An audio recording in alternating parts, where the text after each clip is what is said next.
Hello everyone, welcome back to this channel. आज की इस वीडियो में मैं आपके साथ क्लास 1 के बच्चों के लिए मैथ टेस्ट पेपर टर्म 2 का पेपर शेयर करने जा रही हूं। अगर आपके बच्चे क्लास 1 में हैं और जैसे कि उनके टर्म 2 के एग्जाम स्टार्ट हो गए हैं तो आप इन वर्कशीट की हेल्प से बच्चों की मैथ की प्रिपरेशन करवा सकते हैं। वीडियो को पूरा एंड तक देखें। वीडियो अगर आपको बच्चे के लिए हेल्पफुल लगे तो प्लीज इस वीडियो को लाइक करें और अगर आप चैनल पे नए हैं तो सब्सक्राइब करके वीडियो अदर पेरेंट्स के साथ शेयर जरूर करें। So here is the first question, fill in the blanks. यहाँ पे बच्चों को फिलिंग द ब्लैंक्स से रिलेटेड, मेंटल मैथ से रिलेटेड कुछ क्वेश्चंस दिए गए हैं जिन्हें बच्चों को सॉल्व करना है। जैसे इसमें पहला है 110 एंड 11 इक्वल्स डैश, यानी कि 110 एंड 11 कितना होता है इक्वल्स, तो बच्चे को इधर पे लिखना है। तो इसे एक्सपैंडेड फॉर्म में लिखा गया, बच्चों को उसे न्यूमरल फॉर्म में लिखना है। तो 110 मीन्स 10 एंड 11 मीन्स 1, यानी 10 + 1 कितना हो जाएगा 11। सो आंसर विल बी 11। उसी तरह से नेक्स्ट है 0 + 9 इक्वल्स 9। सेम वे नेक्स्ट है 3 10s + डैश 1s इक्वल्स 36। अब यहाँ पे न्यूमरल फॉर्म को बच्चों को एक्सपैंडेड फॉर्म में फिलिंग द ब्लैंक्स में दिया गया है। सो 3 10s how many once makes 36? 6 1s। सो यहाँ हो जाएगा 6 1s। उसी तरह से नेक्स्ट है the number after 69 is, after 69 क्या आता है 70। Answer is 70। उसी तरह से नेक्स्ट है 7 - 7 equal 7 - 7 equal 0। Same way next है dash comes between 49 and 51। 49 and 51 के बीच में क्या आता है 50। So answer will be 50। उसी तरह से नेक्स्ट है the number of letters in the word India is dash. यहाँ पे बोला गया है जो इंडिया में लेटर्स हैं वो कितने हैं, नंबर्स के तौर पे बच्चों को काउंट करके लिखना है। जैसे 1 2 3 4 5। So how many letters are there in India word? 5 letters. So answer will be 5। उसी तरह से नेक्स्ट है राइट इन वर्ड्स 94। 94 को बच्चों को वर्ड्स में लिखना है। जैसे NINETY 90, FOUR 4। तो इस तरह से आप भी बच्चों को फिलिंग द ब्लैंक से रिलेटेड क्वेश्चन देते हुए घर पे प्रैक्टिस जरूर कराएं। Here is the next question, match the number with its number name। बच्चों को एक साइड में कुछ नंबर्स दिए गए हैं और अदर साइड में बच्चों को नंबर नेम्स दिए गए हैं। करेक्ट नंबर को बच्चों को करेक्ट नंबर नेम्स के साथ मैच करना है। ये मैचिंग की वर्कशीट है। जैसे यहाँ पे है 67, सो 67 यहाँ पे बच्चों को ढूंढना है। जैसे यहाँ पे है 67 नंबर नेम, तो इसे मैच कर देंगे। सेम वे 48 कहाँ है, 48 इज हियर, सो 48 के साथ मैच करेंगे। 70 इधर मैच करेंगे। 34 को मैच करना है बच्चों को। 85 एंड सेम वे 101, सो 101। तो इस तरह से बच्चों को मैचिंग की वर्कशीट नंबर नेम फॉर्म में के लिए दी जाती है या फिर बच्चों को लिखने के लिए भी दिया जाता है। तो आप दोनों ही वे में बच्चों को प्रैक्टिस कराएं ताकि बच्चों को स्पेलिंग्स भी लर्न हो और साथ ही बच्चों को नंबर नेम्स लिख के दिया जाता है और न्यूमरल लिखने के लिए दिया जाता है। तो आप उस तरह से बच्चों को घर पे प्रैक्टिस जरूर कराएं। Here is the next question, circle the correct short form। यहाँ पे देख सकते हैं आप बच्चों को कुछ एक्सपैंडेड फॉर्म में नंबर्स दिए गए हैं और बच्चों को इन एक्सपैंडेड फॉर्म को शॉर्ट फॉर्म में कैसे लिखा जाएगा वो दिए गए ऑप्शन में से ढूंढना है और सर्कल करना है। तो बच्चों को लॉन्ग फॉर्म और शॉर्ट फॉर्म यानी कि एक्सपैंडेड फॉर्म और शॉर्ट फॉर्म दोनों ही बच्चों को स्कूल में सिखाया जाता है। तो उससे रिलेटेड भी क्वेश्चंस दिए जाते हैं। जैसे यहाँ पे है पहला 300 + 70 + 3 equals how much? So 373। So answer क्या हो जाएगा 373। 300 + 70 + 3 करेंगे तो आंसर हो जाएगा 373। तो इसे सर्कल करना है। उसी तरह से नेक्स्ट है 500 + 00 + 4। तो इसका आंसर क्या हो जाएगा 504। सो आंसर इज 504 को सर्कल करेंगे। उसी तरह से नेक्स्ट है 40 + 3 इक्वल्स 43। तो इसे सर्कल करेंगे। सेम वे नेक्स्ट है 300 + 00 + 1 मेक्स हाउ मच 301। सो इसे सर्कल करेंगे। उसी तरह से नेक्स्ट है 100 + 10 + 1। तो 100 + 10 + 1 कितना होता है 111। तो इसे सर्कल करना है। तो इस तरह से भी बच्चों को आप क्वेश्चंस जरूर दें, या तो आप बच्चों को शॉर्ट फॉर्म में ऐसे ढूंढने के लिए दे सकते हैं या फिर बच्चों को इसी चीज को लॉन्ग फॉर्म यानी एक्सपैंडेड फॉर्म में बच्चों को देख के प्रैक्टिस जरूर कराएं ताकि बच्चे एग्जाम्स में इसके लिए कॉन्फिडेंट हो और बच्चों को समझने में आसानी हो। Here is the next question, read the abacus and right the number. यहाँ पे बच्चों को कुछ अबैकस ड्रॉ करके दिए गए हैं जिसे बच्चों को रीड करना है, उसे समझना है और वो अबैकस क्या नंबर शो कर रहा है वो दिए गए बॉक्स में लिखना है। जैसे पहला देखते हैं, यहाँ पे जो अबैकस शो कर रहा है यहाँ पे कैसे बच्चे फाइंड करेंगे? तो यहाँ पे जो वंस प्लेस पे जो स्टिक में जो बीट्स बने हैं वो कितने हैं 2। तो बच्चे को वंस प्लेस में 2 लिखना है और सेम वे टेंस प्लेस पे कितने बीट्स हैं 3। So the number is 32। इस तरह से बच्चों को आप समझाएं। उसी तरह से नेक्स्ट देखते हैं, यहाँ पे 3 अबैकस हैं यानी कि अबैकस में 3 स्टिक्स हैं 100, टेंस और वंस का। सो पहले हम वंस का देखेंगे। वंस में कितने बीट्स हैं 4, तो 4 को वंस प्लेस पे लिखना है। उसी तरह से टेंस पे कितने हैं अगेन 4 हैं तो इसे भी 4 लिखेंगे और 100 पे कितने बीट्स हैं 3। So the number is 344। तो इस तरह से आप बच्चों को समझाते हुए इन्हें सॉल्व करने के लिए दें। उसी तरह से नेक्स्ट है यहाँ पे अगेन 3 स्टिक्स हैं जिसमें 100, 10s एंड 1s हैं। तो पहले हम 1s का देखेंगे, तो 1s पे है 2 बीट्स, 10s पे एक भी बीट्स नहीं है, तो आंसर क्या होगा 0, और 100 पे 1 बीट्स है, तो इट बिकम्स 102।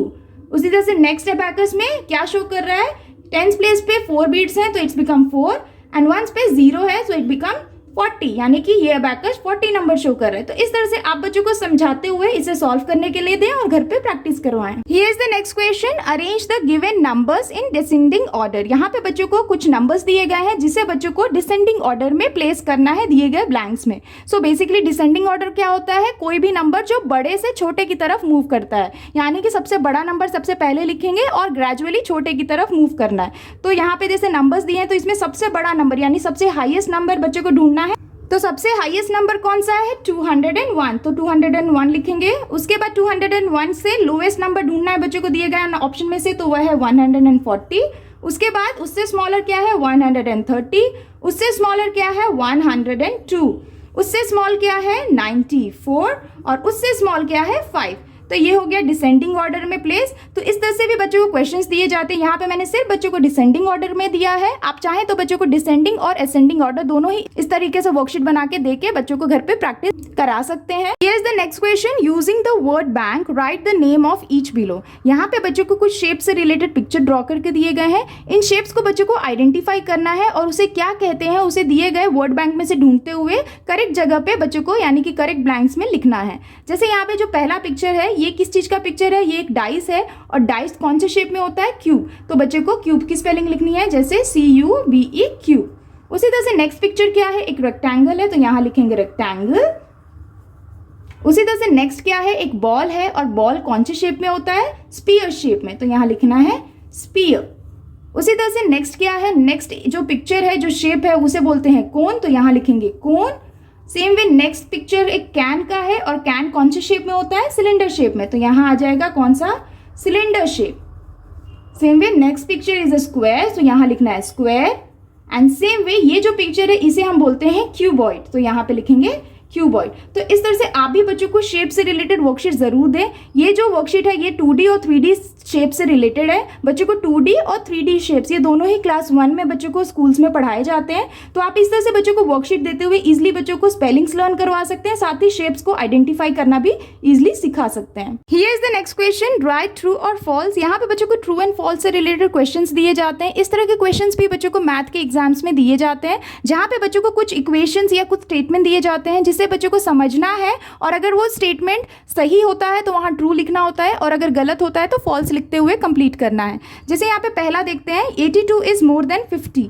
क्या 82 50 से ज्यादा है, ये स्टेटमेंट बोल रहा है, तो क्या ये आंसर सही है, तो ये आंसर सही है, तो यहाँ लिखेंगे ट्रू। सेम वे नेक्स्ट है, द सब्ट्रैक्शन ऑफ 6 - 0 इज 0। क्या ये स्टेटमेंट करेक्ट है, जो सब्ट्रैक्शन है यानी 6 को 0 से माइनस करेंगे तो आंसर क्या 0 आएगा, क्या ये स्टेटमेंट करेक्ट है, नो, तो यहाँ होगा फॉल्स। उसी तरह से नेक्स्ट है, the number 95 comes between 94 and 96। 95 94 और 96 के बीच में आता है, क्या ये सही है, सो ये सही है, तो यहाँ लिखना है ट्रू। सेम वे नेक्स्ट है, देयर आर 7 10s इन 87। यहाँ बोला जा रहा है 87 नंबर में 7 10s होते हैं, तो क्या ये सही है, नहीं है, क्योंकि 7 जो है वो 1s प्लेस पे है, 10s पे नहीं है, तो ये स्टेटमेंट क्या हो जाएगा, फॉल्स। उसी तरह से नेक्स्ट है, number name of 40 is FOURTY। तो क्या ये सही है, सो ये गलत है, क्योंकि 40 की स्पेलिंग होगी FORTY, यहाँ पे U नहीं होना चाहिए, तो ये भी फॉल्स हो जाएगा। तो इस तरह से आप भी बच्चों को चैप्टर से रिलेटेड कुछ क्वेश्चन इस तरह से बना के दे सकते हैं और इजिली घर पे बच्चों को प्रैक्टिस करवा सकते हैं। Here is the next question, match the pattern in column A with the type of pattern in column B. यहाँ पे बच्चों को पैटर्न से रिलेटेड वर्कशीट दी गई है। जैसे यहाँ पे कॉलम ए में बच्चों को कुछ पैटर्न्स दिए गए हैं, जिसे बच्चों को कॉलम बी के कौन से टाइप का ये पैटर्न है वो बच्चों को ढूंढते हुए पर्टिकुलर ऑप्शन के साथ मैच करना है। जैसे यहाँ पे कॉलम ए में पहला देखते हैं, यहाँ पे लिखा है 1 2 3 4 5 6, तो इसे कौन से टाइप का पैटर्न कहते हैं, इसे कहते हैं नंबर पैटर्न, तो नंबर पैटर्न के साथ मैच करेंगे। सेम वे यहाँ पे नेक्स्ट है, यहाँ पे स्क्वायर्स बने हुए हैं, जैसे 1 2 3 4 5 स्क्वायर्स बने हैं, तो ये जो स्क्वायर्स हैं ये कौन से टाइप का पैटर्न है, इसे कहते हैं फ्लैट शेप पैटर्न, क्योंकि स्क्वायर क्या है, एक फ्लैट शेप है, तो इसे कहेंगे फ्लैट शेप पैटर्न, तो उसके साथ मैच करना है। अगेन यहाँ पे कोन ड्रॉ किया गया है, तो कोन क्या है, कोन एक सॉलिड शेप है, तो यहाँ पे सॉलिड शेप पैटर्न के साथ मैच करेंगे। उसी तरह से नेक्स्ट है यहाँ पे बच्चों को रेक्टेंगल शेप में कुछ पिक्चर्स ड्रॉ करके दिए गए हैं, जो कि रेड वाइट के तौर पे पैटर्न ड्रॉ किया गया है। तो इसे कौन सा पैटर्न हम कहेंगे, इसे कहेंगे कलर पैटर्न। तो इसके साथ मैच करना है। उसी तरह से 5 4 5 4 5 4, अगेन ये नंबर पैटर्न है, तो नंबर पैटर्न के साथ मैच करेंगे। सेम वे यहाँ पे सर्कल स्टार बना हुआ है, तो इसे हम कहते हैं शेप पैटर्न, तो इसके साथ मैच करेंगे। नेक्स्ट है ए बी सी, ये अल्फाबेट पैटर्न है, तो उसके साथ अल्फाबेट पैटर्न के साथ मैच करेंगे। तो बच्चों को पैटर्न जो है वो क्लास 1 में शेप्स एंड पैटर्न टॉपिक में पढ़ाया जाता है। इस तरह से बच्चों को मैचिंग की वर्कशीट भी दी जाती है, तो आप इस तरह से बच्चों को ईजिली घर पे प्रैक्टिस करा सकते हैं। Here is the next question. Write the following statements in numerical format using comparing symbol greater than, less than and equal to. यहाँ पे बच्चों को कुछ statements लिखे गए हैं और इन statements को बच्चों को क्या करना है कि इन्हें numerical format में using comparing symbol को use करते हुए लिखना है। जैसे यहाँ पे देखिए पहला देखते हैं 35 is greater than 26, तो इस statement को बच्चे को numerical form में place करना है। कैसे करेंगे, 35, तो 35 लिखेंगे numerical form में, is greater than को बोला गया है, तो ग्रेटर देन का जो सिंबल होगा वो यूज करना है। So greater than how much, 26। तो इस तरह से इस फॉर्मेट में बच्चों को इसे लिखना है इस स्टेटमेंट को। तो 35 is greater than 26। Same way next है 51 इज लेस देन 86, तो यहाँ क्या बोला जा रहा है, 51 इज लेस देन 86, कुछ इस फॉर्मेट में बच्चों को लिखना है। उसी तरह से नेक्स्ट है 100 is equal to 100, so 100 is equal to 100। तो इस तरह से बच्चों को, आप भी बच्चों को प्रैक्टिस करवाएं। बच्चों को कंपैरेटिव सिंबल जो होते हैं ग्रेटर देन, लेस देन या इक्वल टू, उस तरह के क्वेश्चंस तो दिए ही जाते हैं, बट आजकल बच्चों को इस तरह से स्टेटमेंट वे में भी बच्चों को दिया जा रहा है, जिससे कि बच्चे स्टेटमेंट को पढ़ते हुए उसे न्यूमेरिकल फॉर्म में कन्वर्ट करना आसानी से सीख पाए। तो इस तरह से भी आप बच्चों को जरूर प्रैक्टिस करवाएं घर पे। Here's the next question. यहाँ पे बच्चों को एक शेप ड्रॉ करके दिया गया है, यानी कि एक शेप से रिलेटेड पिक्चर ड्रॉ करके दिया गया है, और यहाँ पे क्वेश्चन है count the shapes in the above picture. यहाँ पे जो ये शेप्स हैं, इन्हें बच्चों को दिए गए, ये कौन कौन से शेप्स पूछे गए हैं उन्हें बच्चों को काउंट करना है और उसके नंबर्स यहाँ पे लिखने हैं। जैसे यहाँ पहला है ट्राइंगल, तो बच्चों को यहाँ पे जो पिक्चर है इसमें ट्राइंगल ढूंढना है। जैसे 1 triangle, 2 triangle, so how many triangles are there, 2। उसी तरह से सर्कल, तो सर्कल कितने हैं, 1 2 3 4 5 6 7, how many circles are there, 7। उसी तरह से यहाँ पे है स्क्वायर, सो स्क्वायर इस पिक्चर में कितने हैं, जैसे 1 square, 2 square, 3 square, so how many squares, 3।